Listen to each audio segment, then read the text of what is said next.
isn't it, boys and girls? Welcome once again to a very, very important operational briefing in the Meat Militia with yours truly, the Field Marshal Lord Dr. Professor Bart, WTK, Commander-in-Chief of the Meat Militia, here to tell you about people who are being wrong on the interwebs, recidivist offenders. It's not Dr. Michael fucking Greger, once again, who I call him not Dr. Michael Greger because he's never done a day's doctoring in his life, except doctoring of the facts and relating things to the boys and girls in such a way as to be disingenuous at best and outright dishonest at worst.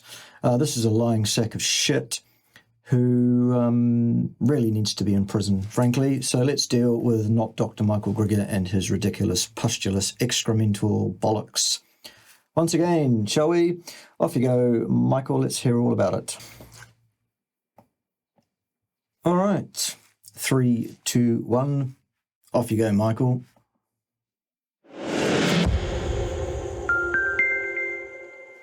Does a ketogenic diet help diabetes or make it worse?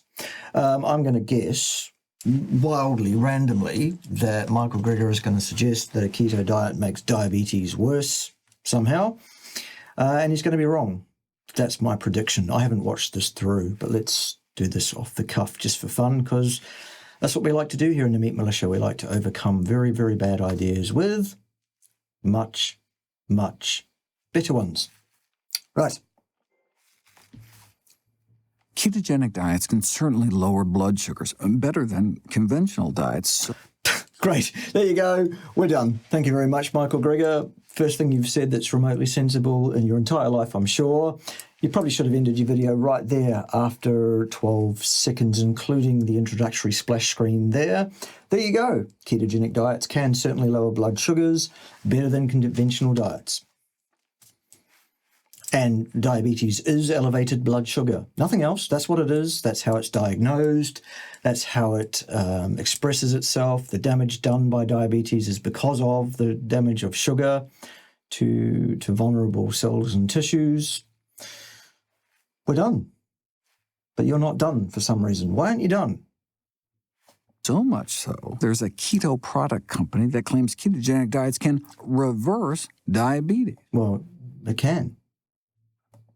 But they are confusing the symptom, high blood sugars. No, that's what diabetes is. That's how it is diagnosed. That is the test, high blood sugar. It's not a symptom. That is what the disease is. That's what the problem is. High blood sugar is problematic.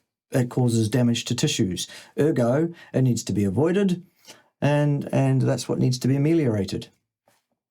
With the disease, which is carbohydrate intolerance. No, Michael, nonsense. You're now trying to redefine the disease to suit yourself as something other than what it is, and you're using a construct as your definition, carbohydrate intolerance. That is a construct. Please point me to the name of a manufacturing company that designs, builds, markets, and sells a carbohydrate intolerance meter that a clinician could use in a medical facility. Now, I know that's something that you have absolutely no experience of, Michael, so it's not surprising that you don't get this right, because you haven't spent a single day in your life in a clinical setting, not one ever. You've never done a day's doctoring, except on the facts, as I said. So that's why you've got this so badly wrong. No, carbohydrate intolerance is not what diabetes is. Diabetes is elevated blood glucose. That's what it is, okay? Idiot. People with diabetes can't properly handle carbohydrates, and this... Properly? What's properly? And who's to say how many carbohydrates a person should eat? Because I'll tell you what the exact dietary requirement for carbohydrates is in the human diet, Michael. Not 1 gram ever. None at all. There are no requirements for carbohydrates in the human diet. None. Manifests as high blood sugars. Sure, if you stick to eating mostly fat, your blood sugars will stay low. There you go. So a diet that is very, very poor in carbohydrates will ameliorate the situation. diabetes, which is elevated blood glucose and nothing else. We're done here, Michael. Good. Why aren't you done? Still. Oh, but you may actually be making the underlying disease worse. There is no underlying disease. Diabetes is elevated blood glucose. That's what it is, remember? We've covered this already several times in the video. Incredible. At the same time, we've known for nearly a century that if you put people on a ketogenic diet, their carbohydrate intolerance can skyrocket. No, it's not intolerance to carbohydrate. If you put someone on a diet rich in fat, poor in carbohydrate, what will happen is their Randall cycle will be influenced in such a way as to maintain that situation somewhat. Ergo, a bolus of carbohydrate poured in on top of the fat will not get into the cells. It will be held out of the cells, precisely in order to protect the cells from the damage that they would suffer were that glucose allowed to pour into that cell on top of the replete supply of energy already there in the form of fats. It makes perfect sense once you understand what the Randall cycle is. I've done many, many videos on the Randall cycle on my fine channel already, Michael. Go and check out those and learn something. It'll be good for you. What's next? Within just 2 days. Here's the blood sugar response of someone eating sugar after 2 days eating a high-carb diet. Here's exposure to the same amount of sugar after a high-fat diet. Which is exactly what we would expect the Randall cycle to achieve, for good reason. It's indicated. It protects the cells from damage. That's why it's there. That's why it's evolved. That's what it's supposed to do. Good job that it does. 2 days. What happens over months and months and months and months and months, Michael? What then? Where's your data over months and months and months? Because you're extrapolating a 2-day study out as a generalized statement of what's good for people ongoingly. That's inappropriate. That's anti-scientific. That's rubbish. You cannot extrapolate a study beyond its tenure, which in this case is 2 days. Are we done with that? I am. What's next?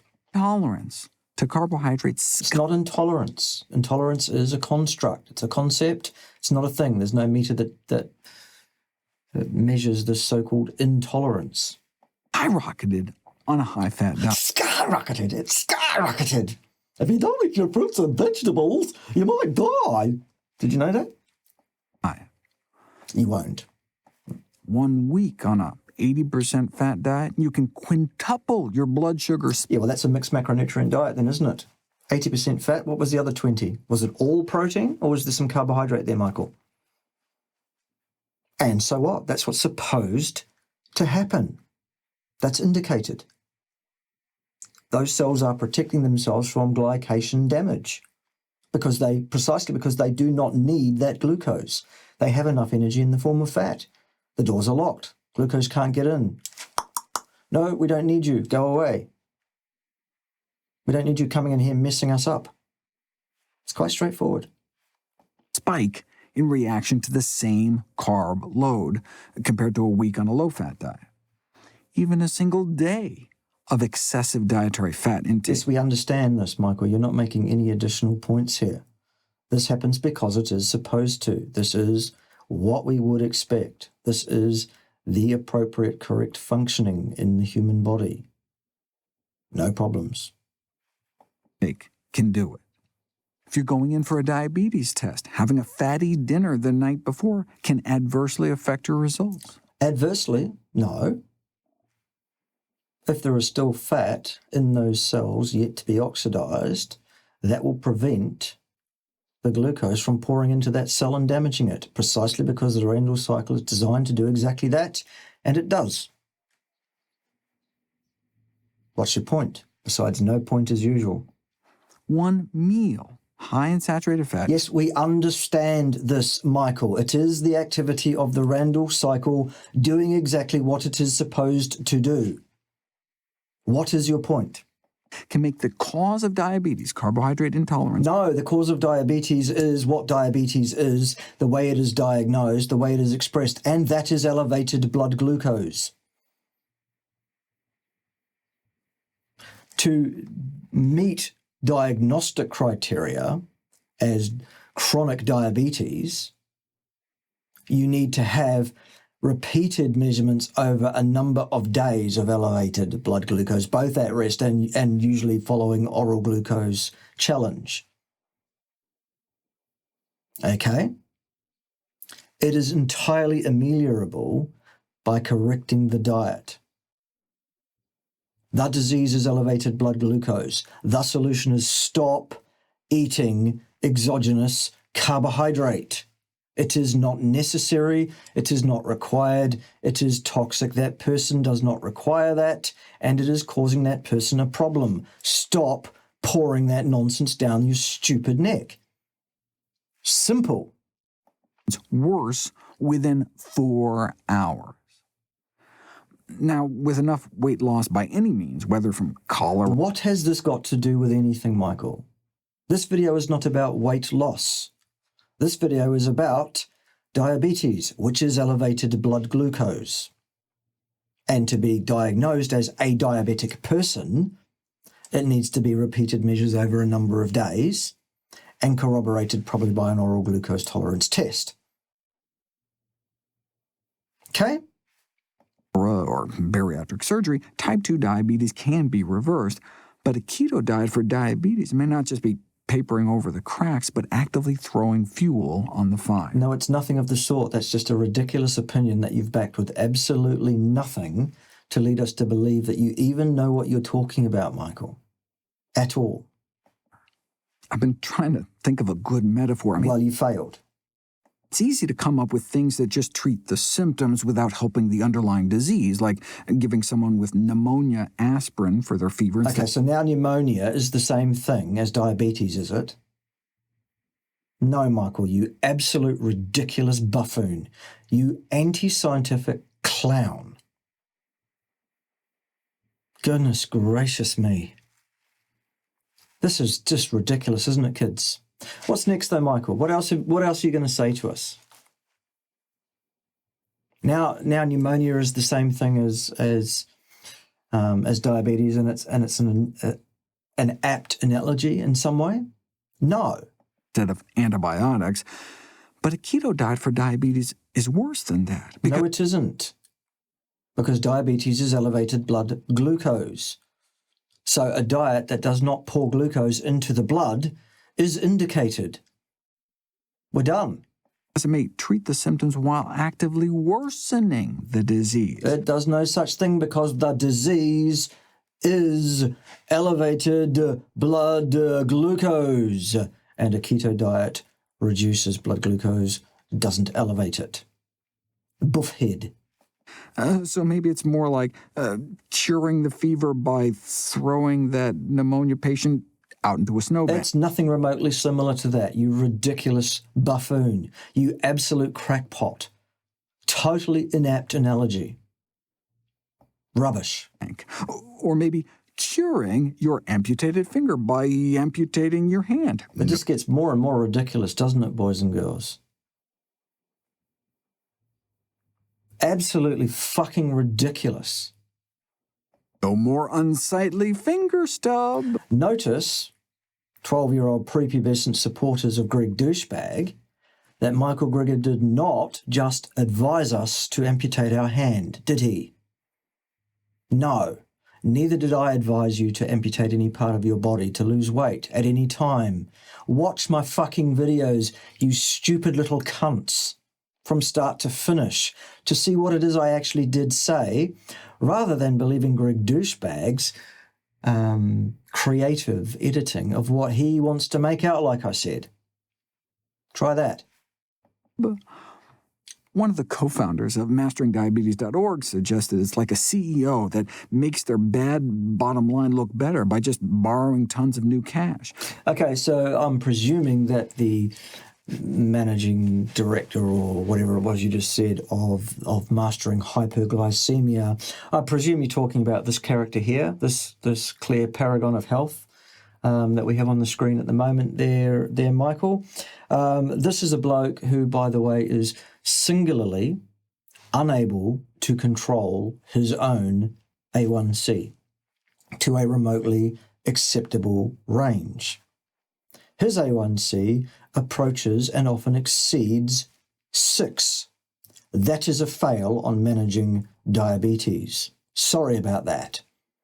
And while we're at it, let's find out whether or not this particular character is in fact interested in helping people who are diabetics, and whether he would like to do that by coming up somehow with some kind of cure for diabetes. Tell us all about it, come Splatter. Right. Now, if there was a magic pill that I could take today that would eliminate type 1 diabetes, I swear to you, I would not take it. I would not take it because I don't want to get rid of type 1 diabetes. Right, well, there you go. That's Cyrus Come Splatter dealt with. I think we're finished with him and his Mastering Hyperglycemia program. He can't control his own A1C, so he can't tell you how to control your own. And he doesn't want to fix the situation in any way. Why would he? Because that would damage his bottom right-hand corner, his profit and loss statement at the end of the tax year. So we can all now ignore Cyrus Come Splatter for all time. Right, what's next, Michael? The outer numbers look better, but on the inside, the company's just digging itself a deeper hole. Yeah, I'll tell you who's digging themselves a hole here, Michael. Yeah. Remember The Club? Yes. Maybe I just watched too much late-night TV Clearly you do. growing up, but it's a car anti-theft device that attaches to your steering wheel and So what? What's that got to do with diabetes, Michael? locks it in place so the steering column can only turn a few inches. Yeah, that's how it works. Fantastic. But that has nothing whatsoever to do with diabetes, nutrition, health, or anything to do with the biological system of the human body in any way, shape, or form. Imagine you're in a car Why? at the top of a hill Why? with the steering wheel locked. Yes, but why? Then the car starts rolling Why does it do that, Michael, suddenly? down the hill. What do? Oh, did I mention there's also something stuck under your brake pedal? You did not until just now, but okay, what's that got to do with an analogy to do with diabetes in any way, shape, or form? What does the ball represent, Michael? What does the club represent? Are you going to make any kind of an analogy that actually makes any kind of sense at any stage, son? Or are you just going to say words because you want to? 2, the keto diet equivalent response to this situation is who cares if you're... No, it's not, because this situation is not remotely analogous to diabetes, which is elevated blood glucose and nothing else. There are no clubs, there are no balls, there are no brake pedals, there are no cars or hills or stop signs. What is your point, you ridiculous buffoon? barreling down into traffic with no brakes and a locked steering wheel. Just stick to really straight, deserted roads without any stop signs or traffic lights. That's not an analogy to what we're suggesting for people at all. What we suggest is that people eat a species-appropriate, species-specific diet, which makes perfect sense. If you do that, problem solved. Yeah, the longer you go, the more speed you'll pick up, and so... And what's the speed analogous to? Exactly. You haven't thought this through at all, have you, Michael? Clubs, cars, hills, speed, baseballs, brake pedals. Nothing here works at all. You should hit a dietary bump in the road or start to veer off the path. The consequences could get more and more disastrous with time, but... That's the great thing about the word could, isn't it, Michael? It leaves the other thing entirely on the table. Maybe not too. If you stick to the keto straight and narrow, you'll be A-OK. Well, you will if you've got diabetes, because that will lower the burden of diabetes by lowering your blood sugar, which is what the disease is, Michael. Facts, though. In contrast, the non-keto response would be to just unlock the steering wheel and dislodge whatever's under your brake. No, it wouldn't be an analogy to that whatsoever. Pouring poison into your system is completely contraindicated. Why would you do that? For what possible reason? Specifically, again, let's remember what the exact dietary requirement for carbohydrates is in the human diet, which is not 1 gram ever. None. In other words, fix the underlying problem instead of just whistling. Well, the underlying problem is elevated blood glucose. The way to fix that is to stop pouring glucose down your stupid neck, or indeed things that readily turn into glucose, i.e. carbohydrates. All of them. except for fructose. That's a different story. We'll cover that a different day. Past and then into the graveyard. Yeah, we know who's going to be heading into the graveyard sooner than others, Michael. Okay? It's really obvious for anyone with a set of eyeballs. The reason keto And more than 3 brain cells proponents claim they can quote-unquote reverse diabetes is because diabetes is elevated blood glucose, and any intervention that reverses that reverses the diabetes. is that they can successfully wean type 2 diabetics off their insulin. No, that's got nothing to do with it. And type 2 diabetics don't need insulin, Michael. By very definition, type 2 diabetes is non-insulin dependent diabetes mellitus. Type 1 is the type that requires... You don't even know that, do you, Michael? No wonder you've never done a day's doctoring in your life except for the facts. Incredible. Fucking incredible. The way to ameliorate diabetes is to ameliorate what diabetes is, and that's elevated blood glucose. Okay?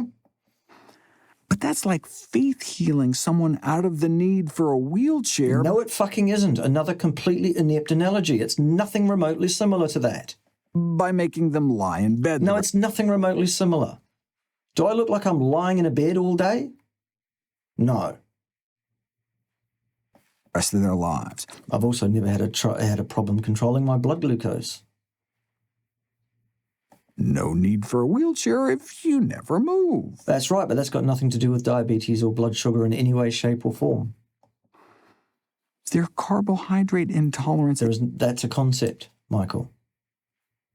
That's a construct. What company developed the meter by which you measured these people's carbohydrate intolerance with? Because there is no such meter and there is no such company making any such kit. It does not exist. Okay?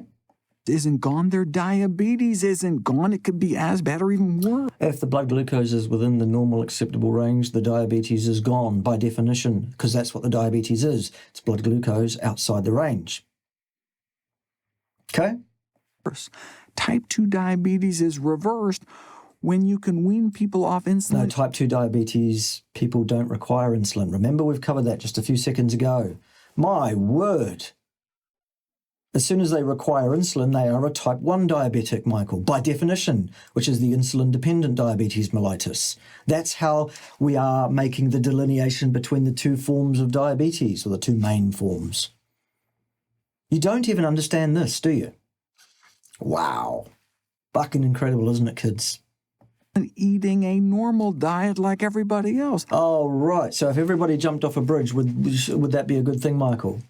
Should we all jump off a bridge because some people jumped off a bridge and said it's great? No.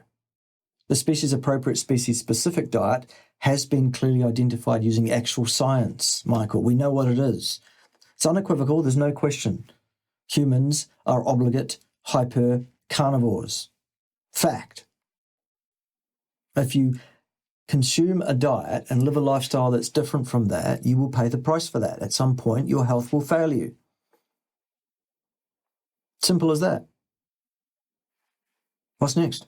Then and only then do you not have diabetes anymore. False. Absolutely false, Michael. Number 1, type 2 diabetics don't need insulin. And number 2, still, diabetes is elevated blood glucose. It is diagnosed by elevated blood glucose, and amelioration of the disease process is confirmed by normalization of blood fucking glucose. Buffhead. What's next?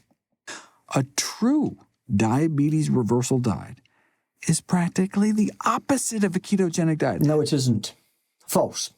Diabetics off their insulin within a matter of... That insulin is not the diagnostic criteria, or a requirement for insulin is not the diagnostic criteria for diabetes, Michael. Still, getting off insulin does not mean the situation is ameliorated, because the diagnostic criteria is still blood glucose. Okay? Weeks eating more than 300 grams of carbs a day. Yep. And as such, they'll be eating a very low-fat diet, because that's the only way you can achieve that without vastly, hugely, immediately worsening the situation in terms of the blood glucose. And as such, that diet will be destitute of nutrition and that person's health will fail within short order. Around about 5 years, at most. 1 or 2 outliers will last longer than that, but not many. 84% of people who ever try a vegan diet, Michael, quit within 5 years. And 90% of those people cite catastrophic health failure born of nutrient deficiency as the reason. Many of those people end up doing permanent damage to their systems as a result of their ridiculous belief in your ideologically based buffoonery, frankly. The irony doesn't stop there. One of the reasons diabetics suffer such nerve and artery damage is due to an inflammatory metabolic toxin known as methylglyoxal. Yes, and what is the most common source of methylglyoxal?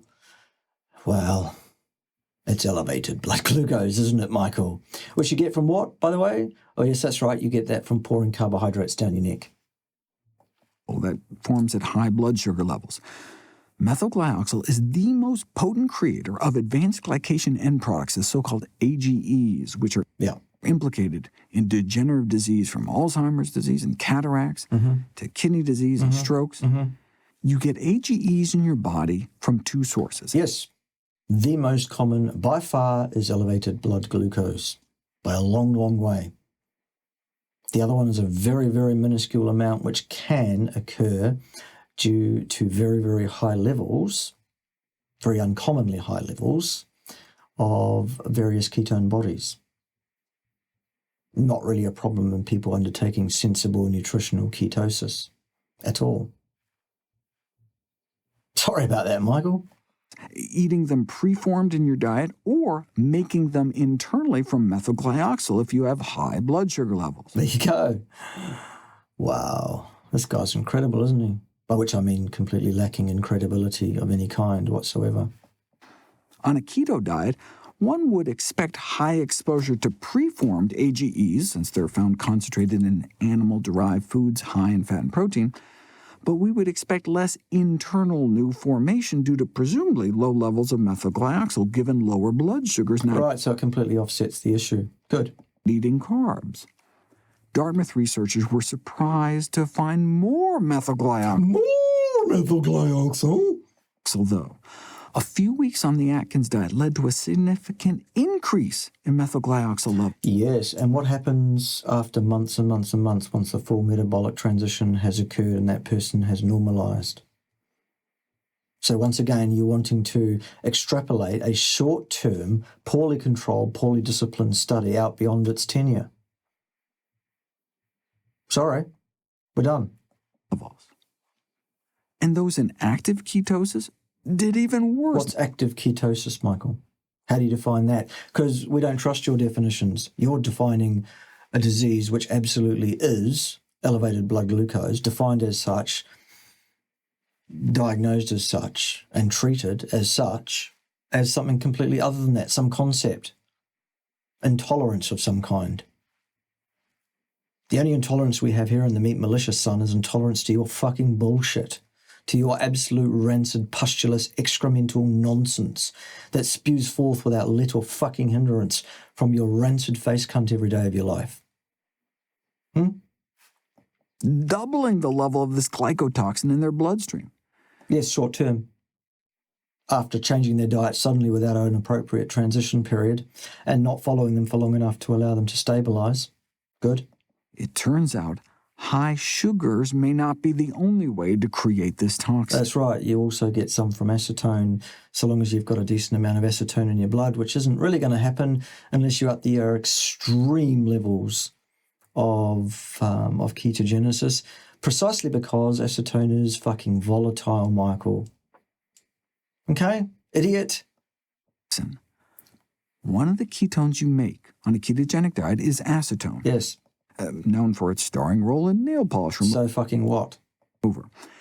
Acetone does more than just make keto dieters fail breathalyzer tests and develop what's been described as rotten apple breath. Acetone can oxidize in the blood to acetol, which may be a precursor for methylglyoxal. That man maybe not too. And it hardly happens at all.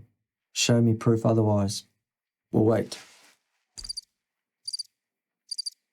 Okay, that's enough waiting. No such study exists. Pop yourself to fuck, Michael.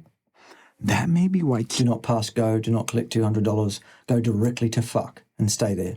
keto dieters can end up with levels of this glycotoxin. Can they? Show me some evidence that it's so. Long term, properly controlled, properly observed, properly randomized studies with human beings as subjects, locked in labs for proper observation, Michael. Shall we wait? Okay, that's enough waiting because that study doesn't exist either. And as high as those with out-of-control diabetes, which can cause the nerve damage and blood vessel damage you see in diabetics. Right, so that's just your opinion, Michael. Good. That's And it's fucking ridiculous. another way keto dieters can end up with a heart attack. Yeah, and maybe not too, because you haven't given us any reason to take that remotely seriously. No studies support that claim, any of those claims at all. So the irony of treating diabetes with a keto diet may extend beyond just making the underlying diabetes worse. There is no underlying diabetes. Diabetes is elevated blood glucose. It's front and center. It's measurable using a blood glucose meter. Okay? Or if you like, you can do a blood glucose assay, more accurate. Nonetheless, it's measurable. It's an actual physiological thing. It's not a construct. It's not a concept.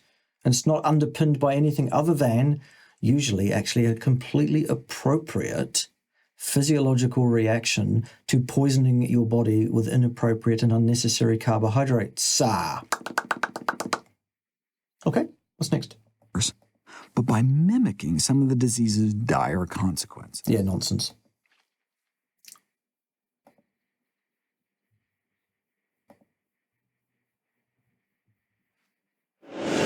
That's it, nutritionfallacies.org. Very good. All right, so Michael Greger, once again, complete fucking nonsense from start to finish. Nothing of any value or utility whatsoever. Nothing even actually correct. Michael doesn't even understand the difference between type 1 and type 2 diabetes, let alone how to ameliorate. Michael thinks that diabetes is something other than what it is. He wants to redefine what the thing is for himself. Well, you don't get to do that, Michael. The diagnostic criteria are already in existence for diabetes, and they are elevated blood glucose. Okay? We're done. Right, so that's what we do here in the Meat Militia. For those that's their first ride on the crazy train here, we overcome very, very bad ideas like those put forward by Michael Greger, not Dr. Michael Greger, that is. And we deal with those issues by giving much, much better ideas out. Right, so see you next time when someone else will be wrong on the interwebs. In the meantime, don't let the door hit you in the 6 on the way out. Don't forget to tidy up after yourselves. Pick up those paper darts you've been throwing, and any gum found under the desks will lead to disciplinary action. Make sure your gum goes in the bin, and we'll have some music. 2, 3, 4. All